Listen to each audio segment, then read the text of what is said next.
Okay. Alam mo kasi, mahirap sagutin yan ng ibang couples. Kasi maraming, like I said kanina, maraming couples na dahil first time nila, wala silang preconceived ideas or plan, nakasalalay sila sa amin. Pero kasi kapag, ang una sa lahat dapat dyan, couples should know what they want.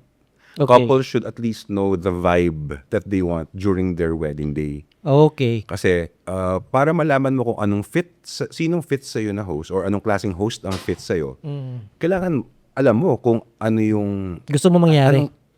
kahit hindi specific, kahit hindi ito yung gusto kong mangyari, kahit in general, gusto ko fun. But how? Of course, lahat naman ng host will make it fun. Yes. Pero anong klaseng fun? Okay, gets. Okay?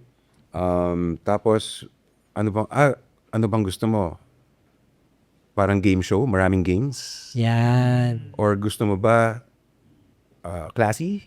Klase elegant. Mas straightforward lang? Okay. Or nagmamadali ka bang? Or you want to keep it short para after party na agad? So kapag alam mo yung mga sagot sa mga tanong na yan, mas madali mo ngayong ma-figure out sino sa mga pinagpipilian mong host. And budget also, of course, has to come Okay. into play. Yes. So, doon mo i-base yung pagpili ng MC mo.